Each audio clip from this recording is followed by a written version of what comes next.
Assalamualaikum Tribuners, selamat malam. Hari ini Geraha Tribun Sumsel kedatangan tamu istimewa, ya, pejabat yang menangani persoalan desa atau membina desa seluruh Sumatera Selatan. Kita sambut Bu Rika Aprilisna, ST MSI. Iya, betul Mas Yudi. Pelaksana Harian Kepala Dinas Pemberdayaan Masyarakat Desa Sumsel. Betul ya saya? Betul. Apa kabarnya Bu Alhamdulillah Rika? baik Mas Yudi. Baik ya. Berarti ini keliling-keliling desa atau gimana nih pelaksana harian kepala dinas? Kalau dibilang keliling-keliling desa lumayan. Hampir seluruh Sumsel sudah dikelilingin ya. Sampai yang terluar apa bagian sampai perbatasan Sumsel? Pernah. Sudah ya? Iya. Kita sampai ke batas antara Sumsel Bengkulu pun pernah, itu di Muratara, Kabupaten Muratara ya. Iya. Sudah pernah. Berapa lama sudah berkarya di Dinas PMD ini Bu Rika? Kalau saya di Dinas PMD itu dari 2009. Dari 2009 Iya. sampai sekarang. Ya? Lumayan, 15 tahun ya? 14 tahun lebih kurang. Iya. Bisa dijelaskan secara ringkas atau ya berdasarkan pengalaman Bu Rika, sebenarnya Dinas PMD ini apa sih yang dikerjakan sehari-hari? Kalau Dinas PMD sendiri itu yang membidangi di bidang pemerintahan desa ya Mas Yudi ya. Jadi kegiatan-kegiatan yang ada di dinas kita itu membawahi kegiatan-kegiatan dinas PMD kabupaten kota terkait pemberdayaan masyarakat desanya, baik itu pembangunan desa, perencanaan desa, peningkatan kapasitas aparatur desanya, itu insya Allah kita yang melakukan pembinaan dan koordinasi baik itu ke PMD kabupaten maupun langsung ke desanya. Iya. Jadi lebih ke pemerintahan desa ya Bu ya? Iya, lebih ke pemerintahan desanya. Pemerintahan desa ya, kepala desa dan perangkat-perangkat. Dan perangkat-perangkatnya. Cukup luas wilayah di Sumatera Selatan ini, menurut data BPS itu ada 3.200 desa dan kelurahan. Untuk desanya sendiri cuma 2.855 ya? Itu desanya. Iya. Ditambah kelurahan dan desa persiapan. Desa persiapan itu ada sekitar 40 ya. Lebih kurang masih 40 desa lagi, lebih kurang jadi 3.400-an ya desa dan kelurahan yang ada di Sumsel. Kalau sepanjang Ibu berkarir ya, melihat desa di Sumatera Selatan ini apa sebenarnya yang perlu dikembangkan? Kalau untuk potensi yang ada di Sumsel itu sebenarnya kalau kita lihat dari segi semua sisi itu bisa kita kembangkan Mas Yudi, tinggal tergantung SDM-nya. Kalau misal baik dari segi wisatanya, masalah UMKM-nya, itu bisa semua kita kembangkan. Terutama kalau dari segi wisata, kalau kita mau, kita bisa lihat di desa-desa itu banyak sudah Mas Yudi yang sudah berpotensi untuk kita jadikan objek wisata yang bisa kita kembangkan lagi supaya bisa lebih dikenal oleh masyarakat banyak selain Sumsel ya, maksudnya bisa jadi desa wisata gitu. Iya, itu tidak mesti di provinsi, jadi di desa pun bisa kita gali untuk pengembangan desa-desa wisata itu yang ada di Sumsel.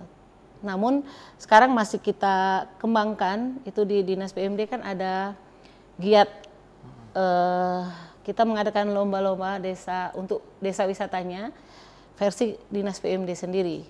Itu yang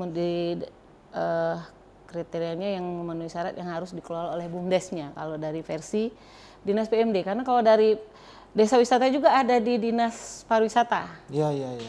Jadi ini BUMDes yang mengelola objek wisata di desa gitu. Iya. Kita lebih fokus ke situ kalau untuk kriteria pemenang lomba desa wisata versi kita. Untuk tahun ini?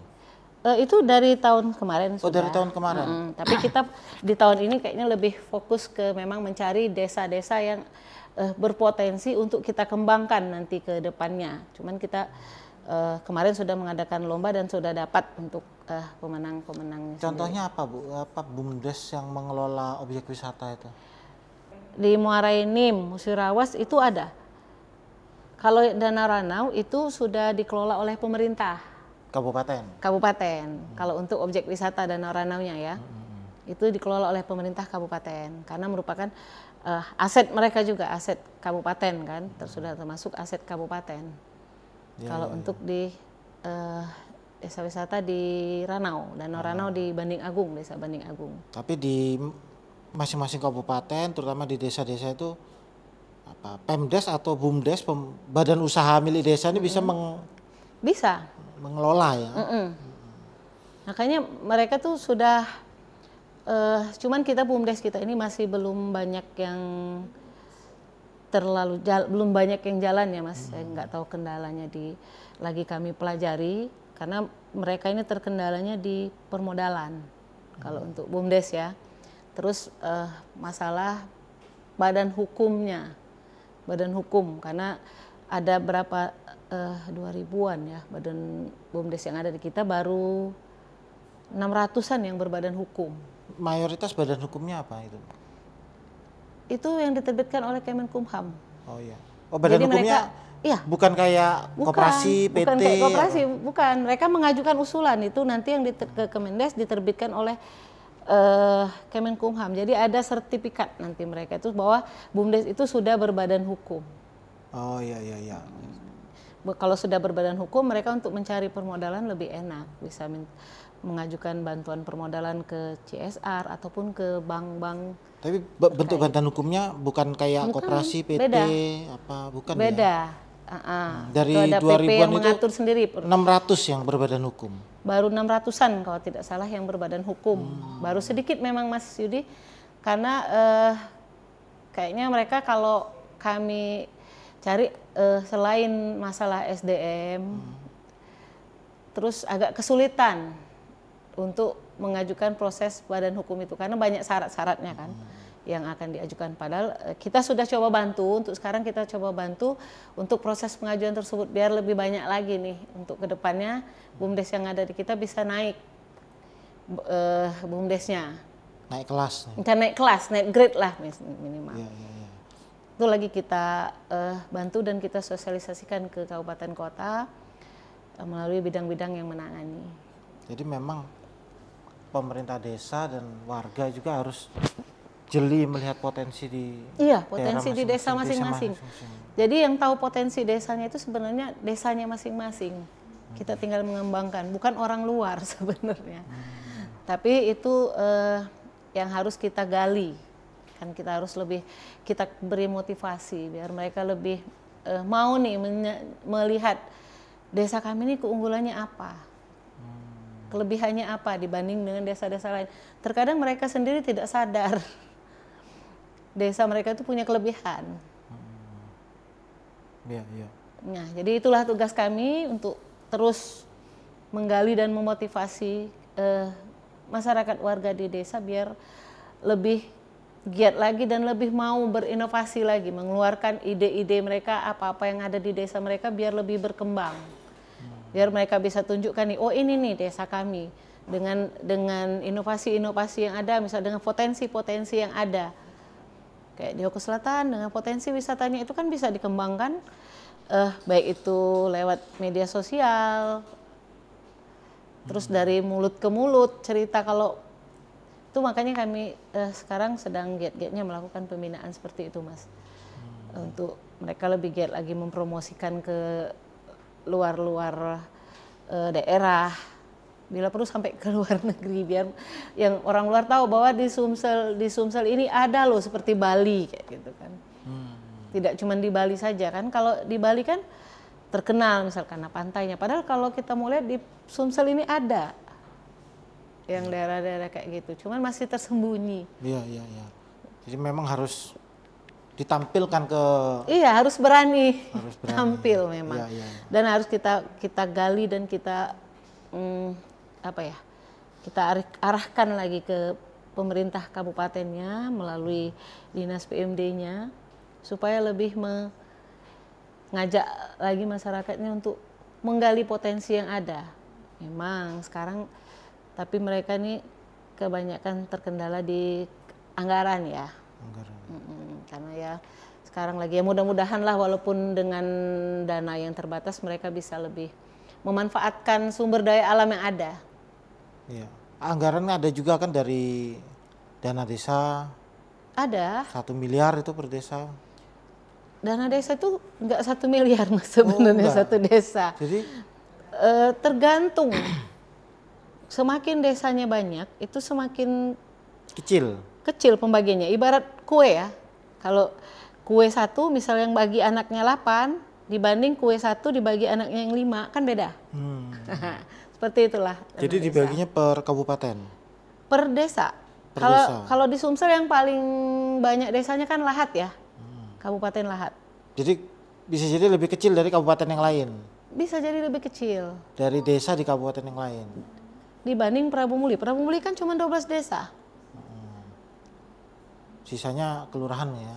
Kelurahan tidak dapat dana desa. Tidak dapat. Ya. Jadi dibagi berdasarkan jumlah itu juga. Jadi nggak ya, rata ada kriteria mereka membagi dana desa itu Mas. Ada kriterianya. Misal desa ini dapatnya misal 200 juta atau 500 juta untuk 1 tahun. Desa ini 700. Itu berdasarkan usulan ya. Usulan dari hasil musren mereka, musren Bangdes mereka terkait apa-apa saja yang untuk diperlukan mereka menggunakan dana desa itu. Itulah dasar pembagian untuk besaran dana desa ke desa. Makanya tidak semua desa itu sama nominal. Tapi kalau memang digadang-gadang itu kan 1 miliar 1 desa. Tidak Mas. Itu cuman rata-rata dipukul rata segitu. Iya. Tapi dari dana desa itu bisa dimanfaatkan untuk mendukung kalau ada misalnya tempat wisata yang mau ditanjolkan, jalan diarahkan ke sana gitu, bisa juga. Boleh, tapi kalau untuk dana desa itu tidak boleh dipergunakan untuk pembangunan fisik ya. Jalan nggak bisa ya, jalan? Nggak boleh, karena itu ada juknis penggunaan dana desa sendiri ada dan tidak boleh dipergunakan untuk pembangunan. Jadi untuk apa ini umumnya? Untuk pemberdayaan, dia lebih ke pemberdayaan. Mungkin kalau kita misal mau sosialisasi terkait penggunaan pemanfaatan aset wisata, desa wisatanya apa bisa kalau misal sosialisasi ya bisa. Tapi kalau untuk bangun jalan nggak boleh. Itu ada alokasi yang lain ya? Alokasi lain mungkin ya. Itu kabupaten. Jadi ini betul-betul untuk pemberdayaan ya, untuk untuk misalnya pelatihan itu tadi mau bikin BUMDes. Mereka ada di juknis itu ada penjelasan. Jadi untuk dana desa itu boleh dipergunakan misal 20% untuk ketahanan pangan, 30% untuk BLT misal seperti itu, 25% untuk BLT untuk terus apa lagi Bu Desi?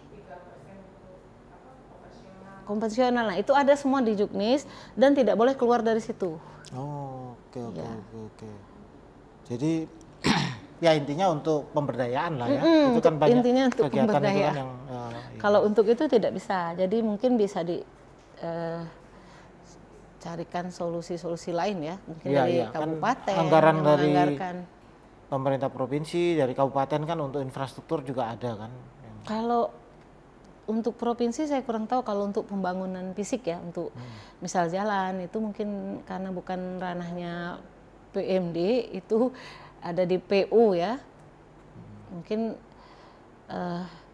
bisa nanti langsung ke kabupatennya masing-masing.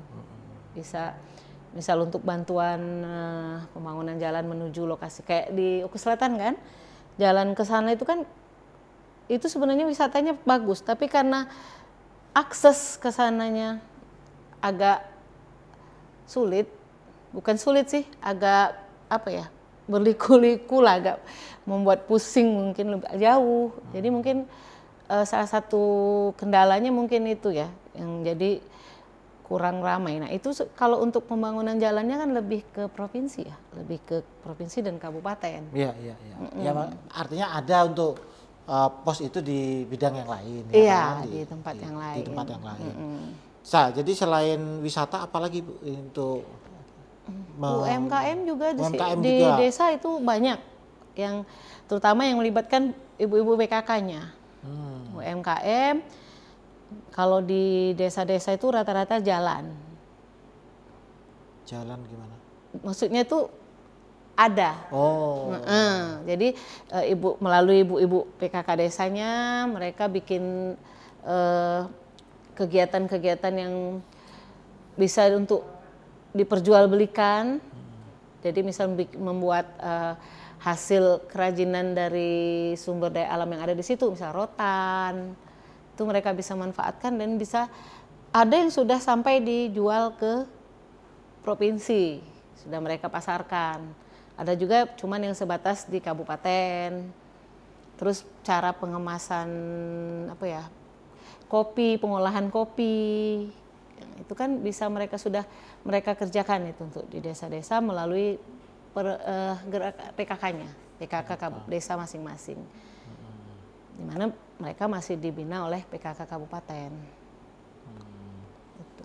Pariwisata, UMKM, pertanian lah pasti. Iya, kalau pertanian sudah pasti. Itu sudah punyanya desa, baik itu yang punya sawah maupun kebun ya. Perkebunan itu sudah pasti mereka sudah jalan kalau untuk ini. Itu untuk juga di desa-desa. Bisa ditopang atau disupport oleh dana desa itu, pertanian itu. Kalau untuk pertanian kali kalau karena untuk ketahanan pangan ya. Masuk itu tadi ya kayak ketahanan pangan atau sudah ada bidangnya dinasnya sendiri untuk ya. Di ketahanan pangan kan iya, itu mereka bisa ambilkan dari situ sebenarnya bisa. Tapi tinggal kita lihat seperti apa kegiatannya yang mendukung untuk peningkatan ketahanan pangan tadi. Kan ketahanan pangan tuh nanti ujung-ujungnya bisa untuk penurunan stunting. Itu. Iya. Iya, iya, iya. Jadi nah ini menarik juga, kami belakangan ini juga membuat konten atau menulis berita tentang mata lokal desa, itu melihat kisah-kisah inspirasi, potensi gitu ya. Dan kami dengar di dinas juga melakukan lomba-lomba tadi ya Bu ya. Iya. Sama kebetulan dengan tema Tribun dan Seripo ya. Itu ya, ingin membangun desa berprestasi. Nah kalau dari lomba-lomba yang selama ini digelar oleh Dinas PMD, ada contoh yang desa-desa yang sudah muncul berprestasi di Sumsel? Di Sumsel sendiri sepanjang saya ada di PMD itu di 2000 kita udah sering ngikutin lomba-lomba sampai ke nasional. Pertama kegiatan yang lomba desa ya. Lomba desa itu dari semua aspek itu kita nilai, baik itu pemerintahan, pemberdayaan, kemasyarakatan, kelembagaan, semuanya ada di situ. Kita nilai. Sumsel sudah pernah mendapatkan juara nasional. Itu di tahun 2019 dan 2019 kalau salah. Sebelumnya juga pernah perwakilan dari Kabupaten Oki, dari Desa Sedio Mulyo kalau tidak salah ya. Itu mendapatkan juara 2 tingkat regional pusat. Kita kan kalau untuk lomba desa itu dibagi per regional untuk lombanya nasionalnya. Regional 1, 2, dan 3. Sumsel kebetulan di regional 1. Satu itu Sumatera? Bukan? Regional 1 itu wilayah Sumatera, mulai dari Aceh sampai Lampung. Karena kalau kita nyemplung di regional 2, sudah pasti kita nggak dapat. Soalnya itu sudah lingkup Jawa, Bali, dan sekitarnya itu. Itu yang desa tadi itu menang apa dia bidangnya? Lomba desa itu di semua bidang. Lomba desa itu kan ada bidang semua dinilai, baik itu dari pemerintahan, pemberdayaan, kemasyarakatan, keamanan dan lingkungan, kelembagaannya, linmasnya, semua aspek dinilai. Kesehatan masyarakat semua. Juara 1 ya Bu? Nomor 2 kita. Oh nomor 2. Nomor 2 tingkat nasional. Oh tingkat nasional. Kita juga pernah dapat lomba PKK KBKes juara 1 nasional di Manado di tahun 2018. Kebetulan yang dapatnya itu Oku Selatan. Juara 1 nasionalnya. Itu apa? Di bidang apa? Lombanya tuh? Lomba kesehatan kategorinya untuk kesehatan keluarga berencana. Oh, oke. Desa. Jadi itu tingkat partisipasi di keluarga berencana ya? Iya, terkait akses desa, terlibat untuk masalah keluarga berencana, peningkatan program keluarga berencana. Posyandu kayak gitu? Iya, posyandunya, semua dinilai. Baik itu Ibu Ketua PKK-nya, bagaimana menghayukan supaya program keluarga berencana di desa itu jalan. Itu tim penilainya dari pusat langsung, dari BKKBN pusat, PKK pusat. Kita yang mendampingi, kebetulan kemarin yang dapatnya Oku Selatan. Jadi cukup banyak desa berprestasi di Sumatera Selatan. Cukup banyak ya. Tapi bagi desa-desa yang lain yang belum berprestasi ini apa ini? Itu makanya agak itu jadi tantangan kami juga Mas Yudi ya. Untuk desa-desa yang belum berprestasi, karena sebagian besar yang berprestasi rata-rata kabupaten ini lagi, seperti itu kan. Nah itu sekarang kami lagi berusaha untuk memotivasi mereka itu supaya mengikuti jejak-jejak rekannya yang ada di kabupaten-kabupaten yang sudah memenangkan lomba-lomba itu, baik lomba tingkat provinsi, tingkat kabupaten sendiri maupun yang sudah sampai nasional. Memang itu sudah jadi tantangan kami Mas, dan sekarang harus kami kejar karena sekarang memotivasi dan memberi semangat untuk masyarakat desa itu tantangan tersendiri bagi kami Dinas PMD untuk memacu mereka supaya lebih giat lagi. Karena mereka tuh kalau tidak kita pancing, kayaknya sudah lempeng-lempeng aja kayak gitu. Sudahlah kayak ginilah kayak gitu. Sekarang kita tinggal kamu bisa kayak desa yang di kabupaten ini, silahkan kamu kunjungin ke situ. Terus sekarang ayo kami memotivasi mereka. Kemarin juga sempat ada pelatihan ya untuk aparatur desa yang diselenggarakan oleh pusat, oleh Dirjen Bina Pemdes terkait untuk peningkatan aparatur desa. Di situ kami suruh mereka bersaing supaya mereka bisa memotivasi warganya, karena perangkat desa itu kan motornya yang ada di desa.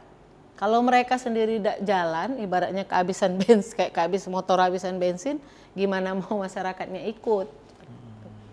Alhamdulillah sudah selesai dilaksanakan, sudah lancar. Mudah-mudahan kedepannya kita akan bisa dapat desa-desa lagi yang lebih banyak lagi berprestasi selain desa-desa yang sudah sering dapat prestasi-prestasi yang kita adakan. Iya. Apa ya kuncinya untuk bisa berprestasi itu desa-desa ini?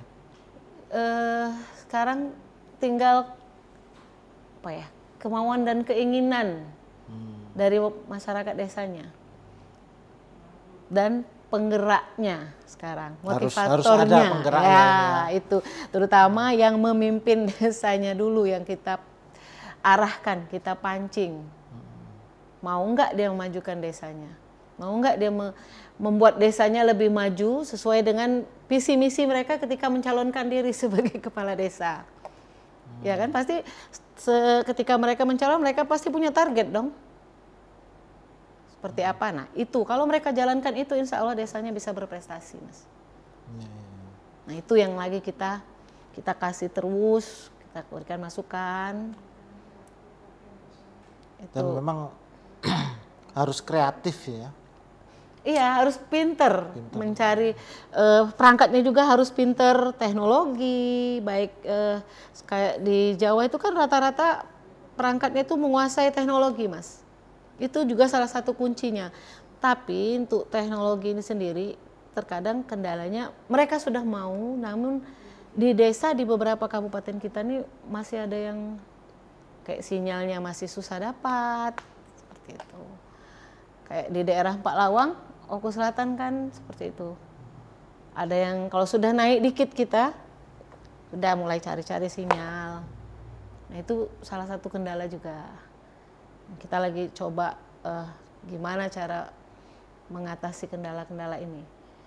Mungkin nanti kami sendiri koordinasi dengan Kominfo Provinsi seperti apa. Mudah-mudahan ada solusi nanti untuk desa-desa yang masih belum jaringan internetnya masih belum terlalu lancar, belum lancar lah bisa dibilang belum lancar, blank spot masih banyak. Masih banyak rasanya. Masih ya. banyak. Sekilas saja kalau kita perjalanan itu. Ya apalagi kalau ke arah Pak Lawang, Oku Selatan itu ya bukan kita ini memang kenyataannya seperti itu dan mereka sendiri juga ya mungkin karena Medan mungkin gitu. Dan mereka sendiri mungkin mengeluhkan seperti itu.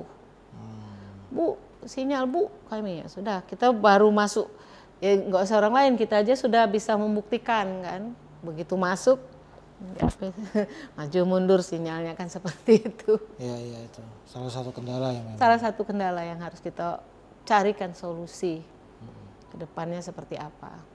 Tadi kita bicara ada potensi wisata.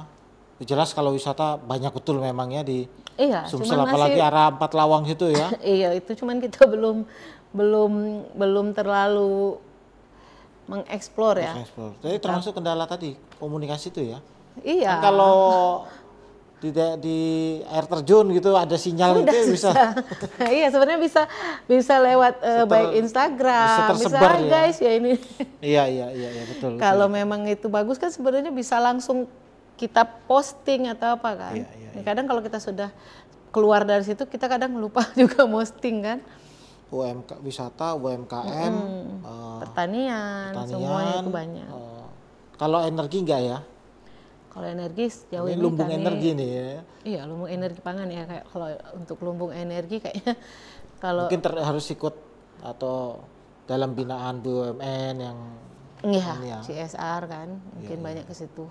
Kalau untuk lumbung energi kayaknya kita belum sejauh itu ya mendalami karena apalagi kita lebih desa ya kan. Iya, lebih ke potensinya dulu. Di luar itu kan biasanya potensinya apa nih? Misal yang paling terlihat sekarang kan di wisata itu. Wisata ya, perkebunan juga mestinya. Perkebunan. Kopi Sumsel? Iya itu sudah kopi Sumsel kan udah sampai keluar kan? Iya. Udah dapat kopi, kita dapat penghargaan kan? Untuk kopi itu dari Empat Lawang ya, kalau nggak salah Empat Lawang dengan Morenim. Morenim. Iya, itu sudah mendunia. Ada yang dikelola BUMDes juga ya? Untuk kopi kayaknya kalau ini ada di BUMDes. BUMDes yang paling bagus itu di Morenim Mas. Sekarang itu sudah omset mereka sudah banyak, sudah berapa ya di situ. Kalau untuk BUMDesnya sendiri sudah 400 lebih 1 tahun mereka sudah bisa punya omset 400 jutaan. Iya. Ini di bidang kopi? Enggak, mereka semua cakup semua. Perdagangan gitu. Tapi kalau untuk kopi sendiri di situ juga ada, cuman belum kita ngetik saja apakah cuman kopi. Itu yang jelas yang paling besarnya itu di perkebunannya. Di kopi dan karet. Karet juga, iya. Kalau di Mubah karet rata-rata kan? Kalau di Mubah. Ya, kalau sumur ini nggak masuk ya? Nggak masuk dong. Kalau sumur minyak. Sumur minyak. Karena kemarin berita Tribun sumur minyak ya. Iya, itu tapi itu kan mana nggak bisa masuk karena nggak resmi juga ya. Iya, ilegal. Ya. Karena ilegal. Kalaupun ini ya mungkin pemerintah kabupaten yang punya kemampuan gitu kan. Iya, yang bisa nyetopnya kan pemerintah kabupaten, pemerintah provinsi juga nggak bisa ya. Apalagi sekarang kan sudah otonomi desa kan, Undang-Undang Nomor 6 kita nggak bisa intervensi secara langsung, kita cuma bisa pembinaan, koordinasi, seperti itu. Ya. Nah, Bu Rika ini soal pembinaan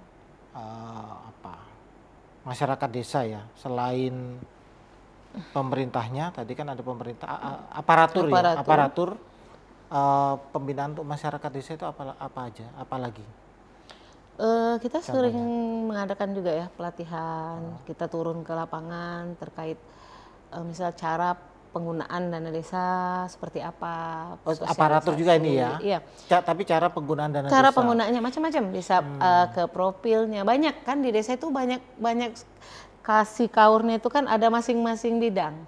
Baik pembinaan masalah administrasi desanya, seperti apa administrasi desa yang baik, yang benar, pelaporan kepala desanya yang baik, yang bagus. Itu kita laksanakan juga, Mas. Karena salah melaporkan atau salah mengelola bisa berakibat. Iya, salah format bisa fatal. Bisa fatal ya? Iyalah, karena sedikit saja salah kalimat ya bisa berisiko juga kan sekarang, zaman sekarang takut. Dan di berita-berita kan juga. Iya.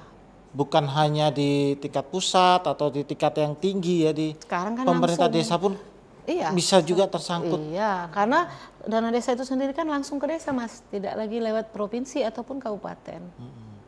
Dikelola layaknya. Langsung dikelola oleh desa, keluarnya juga langsung ke desa. Itu masuk dalam concernnya PMD nggak supaya menghindarkan mereka dari itu ya? Itu salah satu tugas kita, kebetulan di bidang saya itu ada tusinya, ada seksinya juga, Ibu Desi, yang menangani tentang pengelolaan keuangan desa. Nah, itulah salah satu tugas kami, tusi kami juga, untuk melakukan pembinaan terkait penggunaan itu. Penggunaan juknisnya. Kami melakukan monitoring, selain monitoring, di sela-sela monitoring kami juga melihat apakah cara mereka peng-SPJ-nya, penggunaannya apakah sudah benar. Seperti itu. Kami memberitahu bahwa kalau memang salah kita bisa kasih tahu, kita beritahu bahwa harus seperti ini supaya tidak bersinggungan dengan yang namanya APH itu. Dengan hukum. Tapi ada di Sumsel ada pernah? Ada, kalau yang ngeyel-ngeyel tadi ada. Tapi kita tidak bisa ini. Yang penting kita sudah memberitahu. Tapi mudah-mudahan untuk Sumsel sih tidak ada yang terlalu tidak bermasalah. Tapi semuanya aman-aman. Sejauh ini setelah banyak pembinaan itu ada perkembangan nggak, Bu Rika melihat? Insya Allah aman. Sudah banyak kades yang paham. Apalagi sering kita pelatihan nih di Palembang kan.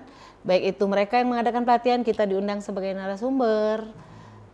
Mereka sudah sedikit banyaknya sudah paham. Yang mana yang boleh, yang mana yang tidak boleh. Sudah tahu yang mana nanti kalau dilakukan seperti ini akan kena ini, itu sudah sebagian besar tahu. Mudah-mudahan mereka bisa takut dan bisa mengikuti apa yang sudah kita arahkan supaya nanti kerjanya juga mereka enak kan. Memang dana yang didapat itu memang dipergunakan untuk pembangunan dan kemajuan di desanya, sudah sesuai dengan apa yang di Juknis, apa yang sudah diarahkan oleh pusat. Iya. Nah ini menarik, tadi ada lomba yang di level provinsi itu apa aja itu, Bu Rika, yang sekarang akan digelar ini? Kalau kita lomba-lombanya udah selesai. Oh, oke. Iya, ada kebetulan tahun ini ada 6 lomba ya. Di lomba desa, Bulan Bakti Gotong Royong, BUMDes, BUMDesma, Posyantek, dan 5 ya. BUMDesma tadi kan? BUMDesma, Posyantek, Gotong Royong, Desa Wisata. Desa Wisata, 5 ya? Iya, memang desa wisata. Paling sering memang kita dengar soal desa wisata ya. Ya sekarang kan lagi digaungkan seperti itu. Mulai dari 2022, 2023 kayaknya mau terus ditingkatkan. Berarti ada kayak labelnya di desa-desa ini masuk desa wisata. Desa A masuk desa wisata, ada ya di ini? Ada, kalau yang desa yang sudah ikut yang rata-rata yang sudah menang itu biasanya ada labelnya desa wisata ini. Itu masing-masing desa atau dari kabupaten atau provinsi yang memberi status itu desa wisata itu? Kabupaten kan awalnya mereka dulu yang mengadakan, yang menentukan bahwa ini desa ini untuk Kabupaten Muara Enim masuk desa wisata, kategori desa wisata. Itu yang diusulkan oleh mereka ke kami untuk mengikuti lomba desa wisata tingkat provinsi. Berarti sudah dari ribuan atau 2.800 tadi itu sudah cukup banyak desa wisata di Sumsel? Kan masing-masing kabupaten satu, Mas. Masing-masing kabupaten satu? Yang mengusulkan, iya. Mengusulkan yang terbaik versi kabupaten. Untuk mewakili kabupaten mereka. Iya. Sudah berapa tahun lomba semacam ini, Bu?